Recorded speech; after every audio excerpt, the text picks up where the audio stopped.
भक्ति करो मिल गाओ यीशु नाम रे, सब भक्ति करो मिल गाओ यीशु नाम रे. ദി ആക്ട്സ് മിഷണറി കോൺഫറൻസ് കഴിഞ്ഞ 26-ാം തീയതി മുതൽ 30-ാം തീയതി വരെ കർത്താവിൻ്റെ വലിയ കൃപയാൽ പരിശുദ്ധാത്മാവ് ചെയ്തെടുക്കാൻ കർത്താവിന് പ്രസാദം തോന്നി.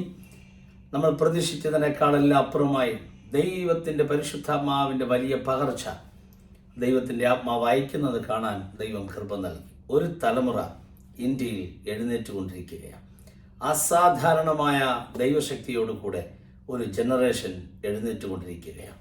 സുവിശേഷ വേലയ്ക്ക് വേണ്ടി എന്തു വന്നാലും, ജീവനോ മരണമോ എന്തു വന്നാലും കർത്താവിൻ്റെ നാമത്തെ ഉയർത്തുവാൻ ശക്തമായ അഭിഷേകത്തോടൊരു ജനറേഷൻ ഭാരതത്തിൻ്റെ പല സ്റ്റേറ്റിൽ നിന്ന് എഴുന്നേൽക്കുന്നു എന്നുള്ളതിൻ്റെ പരസ്യ തെളിവായിരുന്നു കഴിഞ്ഞ ദിവസം ദൈവത്തിൻ്റെ കൃപയാൽ റഹബോത്ത് വർഷിപ്പ് സെൻറ്റർ ക്രമീകരിച്ച ദി ആക്ട്സ് മിഷണറി കോൺഫറൻസിൽ സംഭവിച്ചത്. സുവിശേഷം നിമിത്തം ജയിൽവാസികളായ കുറേ ദൈവദാസന്മാർ, മുറിവേറ്റവർ, ഉപദ്രവിക്കപ്പെട്ടവർ, തകർക്കപ്പെട്ടവർ, അവരുടെ ഒരു ആത്മീക സംഗമമായിരുന്നു കഴിഞ്ഞ ദിവസം കർത്താവിൻ്റെ കൃപയാൽ നടത്തപ്പെട്ടത്. ഞാൻ ഒത്തിരി ദൈവത്തെ സ്തുതിക്കുകയാണ്. ഈ ദൈവം എന്നും എന്നേക്കും നമ്മുടെ ദൈവമാകുന്നു. അവൻ നമ്മെ ജീവപര്യന്തം വഴി നടത്തുവാനിടയായിത്തീരും. അതേ പ്രിയപ്പെട്ടവരെ, ആർക്കും അടിച്ചമർത്തുവാൻ കഴിയാത്ത രീതിയിൽ പരിശുദ്ധാത്മാവിൻ്റെ പ്രവൃത്തി വെളിപ്പെട്ടുകൊണ്ടിരിക്കുകയാണ്. ധൈര്യമായി മുമ്പോട്ട് പോകാം. ഉപദ്രവങ്ങൾക്കപ്പുറമായി ഉണർവ് വെളിപ്പെടുന്ന ഒരു സമയത്തേക്ക് കർത്താവ് നമ്മെ കൊണ്ടുവന്നിരിക്കുകയാണ്. അസാധാരണമായ കാഴ്ചപ്പാടുള്ള ഒരു തലമുറ എഴുന്നേറ്റുകൊണ്ടിരിക്കുകയാണ്. തിരിച്ചറിയുക. എൻ്റെ ഈ ശബ്ദം കേൾക്കുന്ന സകലരോട് ഞാൻ പ്രവചിക്കുകയാണ്, ദൈവാത്മാവ് നിങ്ങളെ ശക്തമായി ഉപയോഗിക്കാൻ പോകുകയാണ്. നിങ്ങൾക്ക് സ്വപ്നം കാണാൻ കഴിയുന്നതിനേക്കാൾ അപ്പുറമായ രീതിയിൽ പരിശുദ്ധാത്മാവ് നിങ്ങളെ യൂസ് ചെയ്യാൻ പോകുകയാണ്. പരിശുദ്ധാത്മാവിന് നിങ്ങൾ അവൈലബിൾ ആയിരിക്കുന്ന സമയമാണ്. ഏത് സമയത്തും നിങ്ങളുടെ മേലുള്ള ആത്മാവിൻ്റെ അഭിഷേകത്തിൻ്റെ പുതപ്പ് വീഴുവാൻ സമയമായിട്ടുണ്ട്.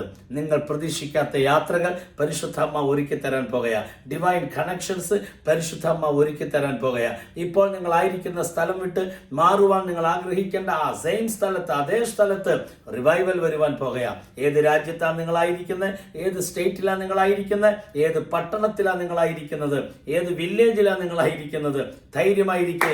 പരിശുദ്ധാത്മാവ് നിങ്ങൾക്ക് വേണ്ടി വലിയ കാര്യങ്ങൾ ചെയ്യാൻ പോകുകയാണ്. നിങ്ങളുടെ കൈവപ്പിനാൽ രോഗികൾ സൗഖ്യമാകുന്നു, ക്യാൻസർ വിട്ടുപോകുന്നു.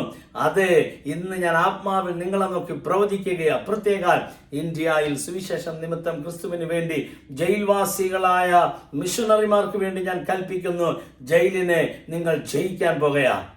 Praise the Lord. നിങ്ങൾ തെറ്റ് ചെയ്തിട്ടല്ല ജയിൽവാസികളായത്, നിങ്ങൾ കുറ്റം ചെയ്തിട്ടല്ല നിങ്ങൾ ജയിൽവാസികളായത്, തെറ്റ് ചെയ്തിട്ടല്ല, സുവിശേഷം നിമിത്തം. നീറോ ചക്രവർത്തിയുടെ കാലമാണെങ്കിലും, ഇന്ന് രാജ്യങ്ങൾ ഭരിക്കുന്ന ഏത് ഭരണ നേതാക്കന്മാരുടെ കാലമാണെങ്കിലും അപ്പോസ്തലന്മാർ ജയിൽവാസികളാകും. പക്ഷേ ജയിൽ അവസാനമല്ല, ജയിലിനെ സഭ ജയിക്കുവാനിടയായിത്തീരും. Praise the Lord. അപ്പോസ്തല പ്രവൃത്തി 12 പത്രോസ് കാരാഗൃഹത്തിലായി. അപ്പോസ്തല പ്രവൃത്തി 16 ഫിലിപ്പിയ കാരാഗൃഹത്തിൽ പൗലോസും ശീലാസും വന്നു. ബൈബിൾ പറയുന്നു. പക്ഷേ ജയിൽ അവസാനമല്ല. ജയിൽ ദൈവപ്രവൃത്തിക്ക് വേണ്ടിയോ അടുത്ത തലമുറയ്ക്ക് എഴുതി കൊടുക്കാനുള്ള ലേഖനങ്ങൾക്ക് വേണ്ടിയോ പരിശുദ്ധാത്മാവ് തുറക്കുന്ന അപ്പർ റൂമാക്കി മാറ്റാൻ ദൈവത്തിന് കഴിയും. ഇന്ത്യൻ ജയിലിൽ കിടക്കുന്ന മിഷണറിമാരെ കരങ്ങൾ ഉയർത്തി ഞാൻ ആശീർവദിച്ചുകൊണ്ട് കൽപ്പിക്കുകയാണ്, നിങ്ങൾ ജയിലിനും അപ്പുറമാണ്. ജയിലിനെ നിങ്ങൾ ജയിക്കാൻ പോകുകയാണ്. ഞാൻ ഇന്ന് രാവിലെ നിങ്ങളോട് പ്രവചിക്കുകയാണ്, ജയിലിനെ ജയിക്കുന്ന ഒരു ദൈവപ്രവൃത്തി പരിശുദ്ധാത്മാവ് അയക്കുകയാണ്. ജയിലിനും അപ്പുറമാണ് സുവിശേഷത്തിന്റെ ശക്തി എന്ന് പറയുന്നത്. യോഹന്നാനെ പത്മോസിലേക്ക് നാട് കടത്തി.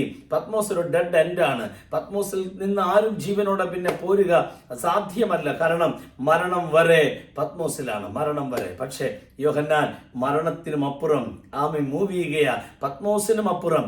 തിരിച്ചറിയുക, യോഹന്നാൻ പത്മോസിനും അപ്പുറം വരികയായിരുന്നു. അവിടെ കിടന്നാണ് പത്മോസിനും അപ്പുറമുള്ള വെളിപ്പാട് താൻ കാണുന്നത്. തിരിച്ച് യോഹന്നാൻ എഫെസോസിൽ വന്നിട്ടുണ്ട്. അതുകൊണ്ടല്ലേ താൻ എഴുതിയത്, ഞാൻ പത്മോസിലായിരുന്നു, ജയിലിനും അപ്പുറം. നിങ്ങൾ ജയിലിൽ നിന്ന് പുറത്തു വരാൻ പോകുകയാ. നിങ്ങളുടെ പത്മോസിൽ നിന്ന് നിങ്ങൾ വെളിയിൽ വരാൻ പോകുകയാ. നിങ്ങൾ പുറത്തു നിന്നുകൊണ്ട് എഴുതാൻ പോകുകയാ, ഞാൻ ജയിലിലായിരുന്നു, ഞാൻ പത്മോസിലായിരുന്നു, ഞാൻ പ്രശ്നത്തിലായിരുന്നു, ഞാൻ പ്രതികൂലങ്ങളിലായിരുന്നു. Praise the Lord. എന്നാൽ ഞാനിപ്പോൾ പുറത്തു വന്നിരിക്കുകയാണ്. വെളിപ്പാടോടെ പരിശുദ്ധാത്മാവ് നിങ്ങളെ ഉപയോഗിക്കാൻ പോകുകയാണ്. കാത്തിരിക്കുക. ഇത് ഇന്ത്യൻ ഉണർവിൻ്റെ വർഷമാ 2025. അതിനായി കർത്താവ് നിങ്ങളെ യൂസ് ചെയ്യട്ടെ. May God bless you all. Amen.